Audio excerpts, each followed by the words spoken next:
Is it better to cold shoe or hot shoe? That's a question I've thought about quite a bit over the last several years. And I was reminded of it this morning when I saw a discussion on Facebook. And since I don't really like to, I don't think that the Facebook debates are particularly productive because nuance doesn't come through very well in comments. I thought I would record my thoughts this way and see what happens. And to me, the short answer is it depends on who's doing it. There's probably guys that can, make shoes that, AFA master farriers that could cold shoe better than anyone alive. And there's probably cowboy shoers that pay attention that can shoe as well as the master farrier. Now that may sound like heresy. To me, that's the short answer. But throughout this, thinking this over the course of today, I've thought a lot about it, I guess is what I'm trying to say, and not spitting out very good at the moment. But I guess my thinking on this may be controversial, and anyone that knows me might know what I'm going to say, but I say this in a spirit of humility and being humble and and also stating that I'm my own worst critic and always have been, and to whatever success I've had shoeing horses for a living, I would attribute a lot of that to being my own worst critic and for a lot of years probably overthinking everything and stressing about it and getting gray hair and losing sleep. And so if you disagree with this, that's okay. It's my opinion. And if there's 1,000 comments telling me I'm a dumbass or under this video or being snarky or what have you, then that will mean I've struck a nerve. And if you're open-minded, then I would think that would be a good reason to give it another thought. But just going off of my own experience, I went to the most unpopular horseshoeing school in the world in Purcell, Oklahoma in about 2003 or 4. I don't remember exactly when now. I have to go back and look. But I went for an 8-week course, and I loved making shoes, man. In fact, I went through the whole course of I finished all the shoes you're supposed to make in 12 weeks, which not necessarily that big of an achievement, but it was big enough that I got hired there as an assistant instructor. And I've looked back on that a lot, realizing how stupid that is, that I was there to help people learn, and I really didn't know the first thing about shoeing horses other than how to make shoes that Jack Roth and his instructors liked. And I'm not going to sell myself short. I spent a lot of hours on the forge and actually for months thereafter, a lot of time making shoes, and I really loved it. And I kind of thought that's the direction my career was going to take, was that I was going to make most of my shoes and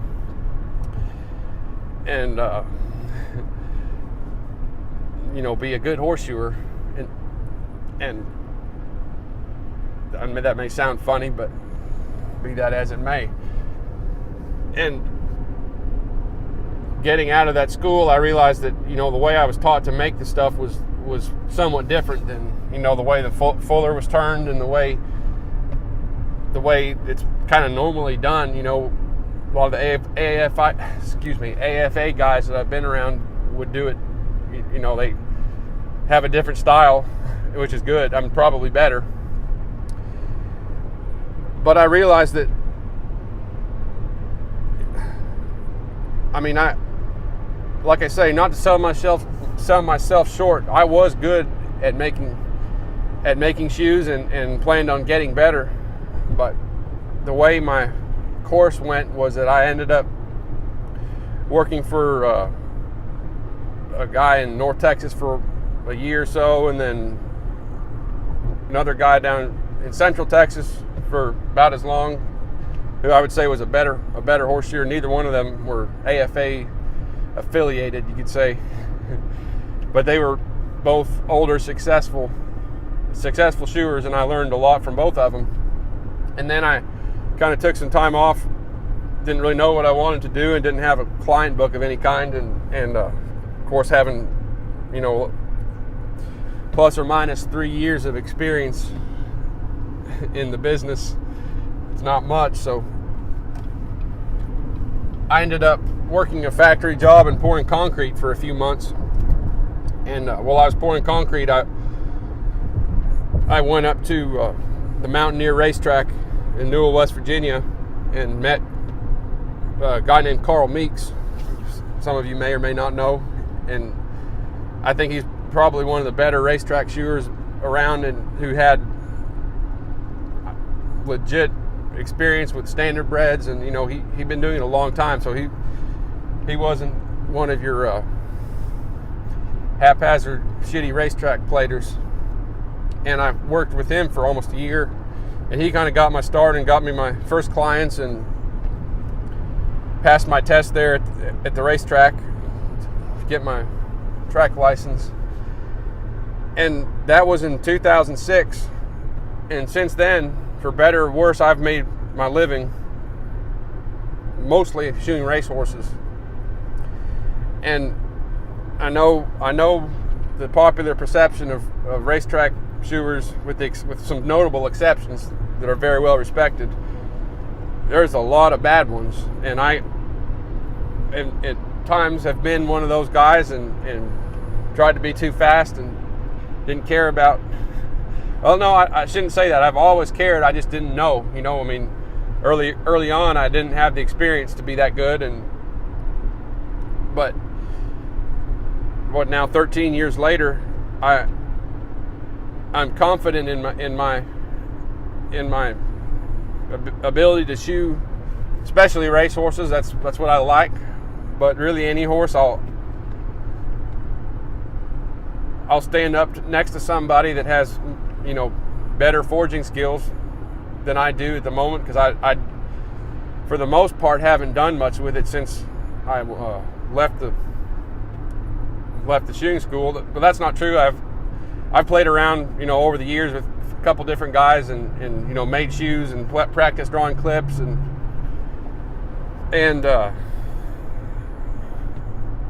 you know, and I've made stuff, and you know, I've had a couple forges, and you know, that's one of the things that I hear people laugh at. You know, like, oh, he's a horseshoer, but he doesn't have a forge, and you know he's a loser. And I'd kind of like to.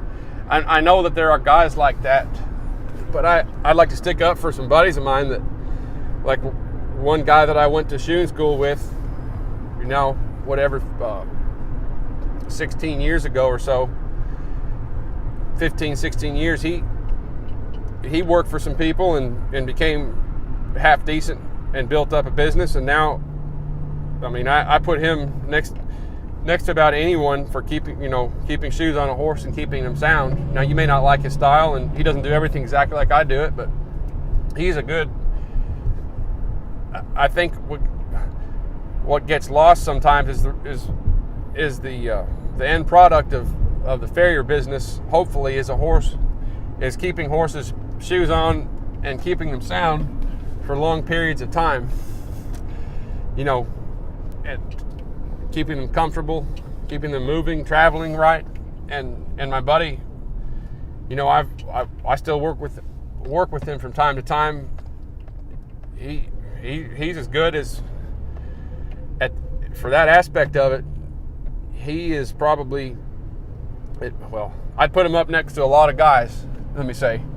And he never got into the forging part. I don't think he really tried. And, you know, has that hurt him any? It's possible it has, but he's made a good living, still making a good living, and he shoes a lot of horses, and horses that do things and they stay sound, and he's worked with some vet, you know, around the vet clinic a little bit. He's had some experience in some oddball stuff. And me, you know, there's a thing called Pareto's law, which is you may have heard of. It's called it's like the 80-20 distribution. That's kind of ubiquitous throughout nature, where, for example, 20% of the people will have more money than 80% in any given population, or 20% of the apple trees will yield more than the other 80%. You know, for whatever reason, there was a Italian economist that noticed this pattern, and like they'll apply it to CEOs, where 20% of the CEOs will get better results than 80% of, and I think it kind of applies to horseshoers, and I would humbly put myself in the 20% that can shoe horses and keep horses sound and keep shoes on, in the top 20%. Now there's probably another Pareto distribution in that 20%, so then there's like 20% of that 20% would be a smaller number, and I don't know where I'd fit in that. In fact, I haven't really thought about it, or do I care to. But and that's as far as keeping shoes on horses and having horses perform at their highest level and staying sound for years at a time. That's not, if you were to have a Pareto distribution for forging skills, I'd be in the bottom 20. Well, I'd be in the bottom 20 right now.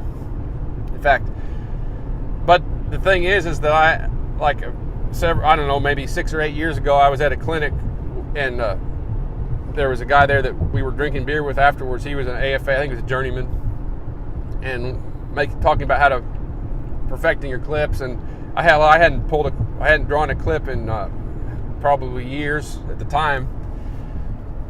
And I got in there, started messing around with the bob punch, and he told me a couple things, and I made some decent clips. And he kind of encouraged me to go ahead and, you know, it's like, man, you got this. Just go and get certified and practice. I'll help you out. And I really appreciated his vote of confidence, and I've seriously thought about it. And in fact, I've thought about it like every month for the last 10 years. You know, what am I doing? If I should do it, but mainly being on the racetrack, you don't see, there's quite a few AFA guys that are on racetracks, but you know, most of the guys I see are not, you know, they're not really, they're more, I don't know there's some old school guys that you know, that came up in the unions, and they had to make shoes, and they swedged their toe grabs in it. You know, there's some hands there, and there's guys that learn from them, and I would say I learned from someone like that. But on the racetrack, to me, there's so much bad horseshoeing, and I stayed as busy as I wanted to be, and doing, like, learning from dozens of people. And you know, I've been in many different states, different tracks, and watched different guys, and you know, learn from some of them. You know, like my father-in-law said, some people you learn what to do, other people you learn what not to do. And I've had some race horses myself that I got. The first one I got because she had terrible feet, and I kind of rehabbed her and got her back up to, got her for free. And me and my partner won a couple races, at least one with her, and you know, run some seconds and thirds and fourths. And over the years, I've had several where, you know, had opportunity to buy a cheap horse that I thought could do better, would not be as body sore due to poor horseshoeing. And I've been, not wildly successful in that regard, but I've had a lot of fun and made a little bit of money and proved to myself that I can help horses over time. And I'm always careful about taking credit for horses' performance, because then you have to take credit for when they don't do as well. But there's times when I know for myself that I've helped a horse. There's been many, many times, matter of fact,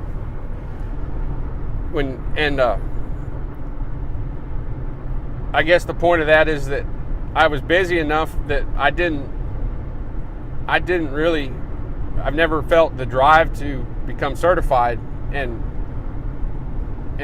improve my foraging skills, because until the last couple of years, I've probably 95% or more of what I've done has been aluminum race plates on a stall jack.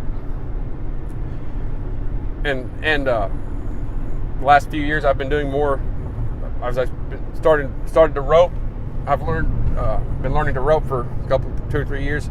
I've ended up shoeing more and more rope horses and a couple barrel horses though, and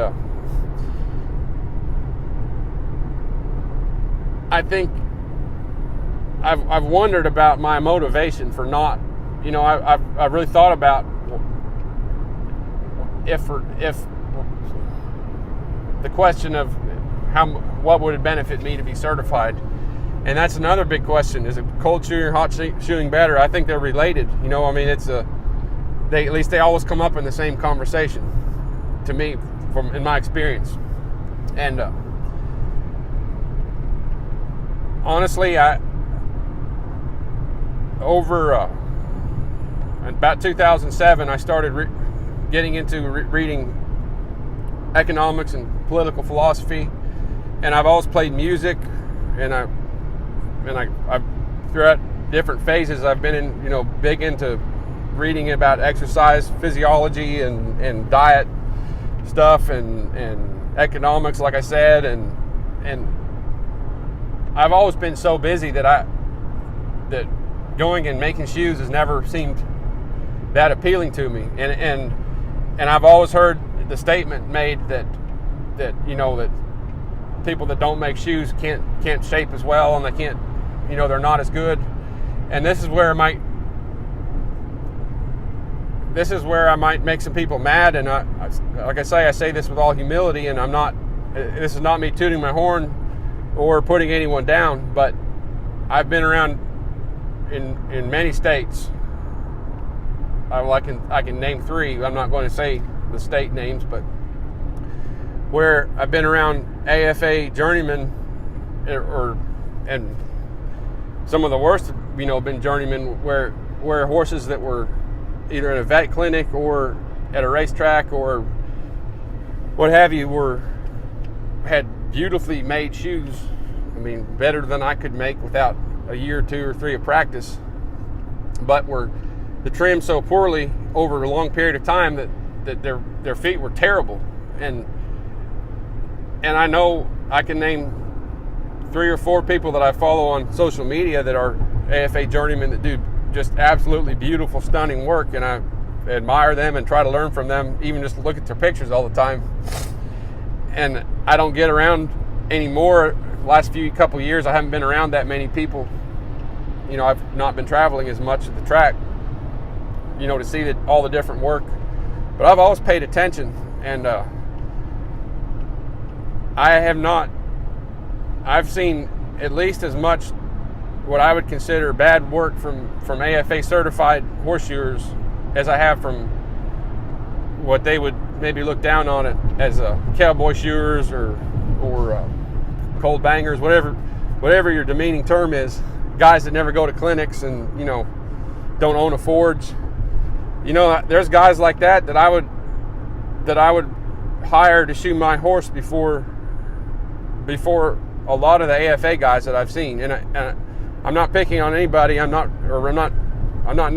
calling people out or anything. I'm just saying, as a general principle, when I hear that, when I hear that guys that that don't go to clinics, don't try, they don't make shoes, they can't shape shoes as well, and that might come from, you know, your experience of becoming a better horseshoer in the process of trying to be certified. And there's no doubt in my mind that that's a good reason, and I don't have, I've been tempted to get credentialed so I can say this with more authority, but to me it's not really worth it. I mean, I think that those guys that do get certified and do well, I think in the absence of any association or anything of that nature, I think they'd be the same guys that would be awesome, because I think it's a mindset. And I think there's a lot of MD doctors, you know, that went through medical school and passed their boards, and they don't give a shit about staying up on the new, you know, they're 30 years behind in what they understand about physiology and, you know, like dietary recommendations. I mean, so I think it's a mindset that inclines someone to excellence, also inclines them to go through a certification. And hell, I took the BWFA exam when I first got out of shoeing school. I mean, I'm a BWFA certified journeyman farrier. I mean, I shot a horse with, you know, Fuller handmades, toe clips, quarter clips, and passed the shoes. But that's worth the amount of paper the business card's printed on to me. I mean, I've had thousands of them made earlier in my career, and I don't think one person ever, or one customer ever even, they know they didn't say a word. I don't know if they ever noticed, but I don't really remember getting really any work from business cards anyway. It was always, well, talking to somebody, well, here's my number, give me a call, you know. And so, you know, hot chewing and cold chewing, which is better? I think that's not an easy answer, and everyone wants it to be like a team, you know. I think when I was younger and first starting, then I would have wanted to be on, like, pick a side, and I probably would have been on the side, well, hot chewing's better, you know, fresh out of school, and try to be like those guys, and everyone wants to be on a team, but I don't think it's as cut and dried and easy of an answer. And it's like a, you know, I mentioned before that question always seems to come up with the certification question. And while I'm thinking of it, I had this thought that, you know, where the guys that are inclined to be excellent at whatever they do are inclined to go through the process because they're more go-getters, and I've always wondered about myself. It's kind of like, people always say that people that go to college are more successful, and a lot of people want to say that's because that means they're smarter or they're more intelligent or whatever the reason. But I think that just in a system that's set up to where you have to go to college in order to be taken seriously, then anyone with any gumption at all basically is going to college. And I could say my situation is different because you could say I'm lazy, but I would say that I probably have a lazy streak in me. But at the same time, I never went to school. I was homeschooled my whole life, and went to 1 year of college that was a waste of time and money at the time because my heart was not in it. And I guess I don't have the same reverence and respect for credentials as many people do that maybe were in more of a formal academic setting for longer, or you know, I didn't have any. I mean, I was always, you know, always homeschooled, and the first test I took was a hunter safety test, and the next test I took was SAT. So I didn't, and that's not bragging, that's good, you know, I'm not saying that's good or bad, that's my experience. But I think that allowed me to have more of a skeptical view of received wisdom, and it's kind of like the like I mentioned with doctors. You know, I've read for so many years different books on the best diet for humans or the best exercise program and all these different scientific studies, and you know, I don't know as much as a doctor by any stretch of anyone's imagination, but I know quite a bit, and I've talked to doctors and psychiatrists and you know, asked them questions, and a lot of them, they're not curious at all, you know what I mean, and they're the ones to me that it's like the doctor that's not curious about, you know, new things or new developments or what's the best way to eat to gain muscle, or the best way to eat to be healthy, or the best, and the doctor that just wants to say, well, take ibuprofen and if that doesn't work, we'll try steroids. You know, that's their only. To me, that's the same as the guys that I've seen gone behind or seen at vet clinics where that are AFA certified, you know, or even journeymen that to me are terrible shoers, and that's not that I'm not picking on the AFA. I'm just talking about the kind of institutionalized way of thinking that, well, as long as you've been through this, that means you know how to shoe to a recipe, or you know how, like, at least you've proven that you're qualified basically or something. And I've heard that a lot about being certified, and once again, I just don't like that. That's like, well, if you went to school, if you went to college, that means you at least know how to follow directions and get good grades, and yeah, that's probably true, but I think that maybe call me crazy, but I think that's a little bit overrated as far as a predictor of someone's success or pride in his work or any of those things. And in fact, a friend of mine who years ago showed me how to apply Stewart clogs, and I got to see a bunch of the vet clinic, and I've put on quite a few pairs myself.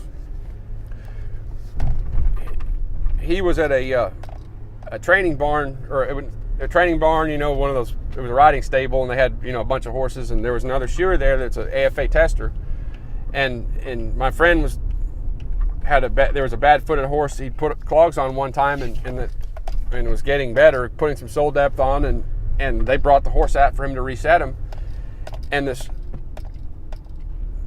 my friend was just casually chatting with this AFA guy, and you know, friendly, everything's good, but as soon as he saw those clogs, as soon as the tester saw those clogs, he like turned his head away and walked away. He didn't want any part of it. And to me, that type of attitude is like the problem with the institutional mindset, and that's why I'm so against the idea of a mandatory certification or what have you, because I've seen that. I've talked to doctors that are like that, you know what I mean, and I've read economists that think like that are so wrong. You know, they have a PhD. Well, I've been in debates with them, and it's the idea that something that someone says works that you don't agree with, you're not even going to think about it or look or talk, or you want nothing to do with it. In fact, you'll walk away, and so you don't have to see it. That's the ugly streak that I think is on that team, kind of. And I know that I'm not talking about the whole association, and I have a lot of respect for guys that take pride in their work and are curious. And if you're watching this and that's you know who you are. You know, I mean, I just don't think the line between good and bad horseshoers, or hot shoeing and cold shoeing, which is better, I don't think in my experience, it does not correlate to any style or association. It's all on individual work ethic and attention to detail and capacity for understanding and learning and being humble and seeing when you're wrong and seeing where you can be better. And that's what's paid me so far in my career, and who knows how long it'll be. But I felt like getting that off my chest. And if you've listened this long, you're a champion for listening to me ramble. And if you like this video, then leave me a comment and share it with somebody who might hate it or like it, what have you. And hell, I've thought about making something like this for a while, and so if the mood strikes me, I might make some more about talking about pricing or other points of contention in the horseshoeing industry. So, adios. My name is Christopher Ryland Jr. I hope you'll leave me a comment. Tell me what you thought. I'm not going to get in any debates. I don't really have time for it, but if you want to say what you think, please feel free, and I will hopefully meet you one day and get to have a beer somewhere. So thanks again for watching, and I'll stop talking.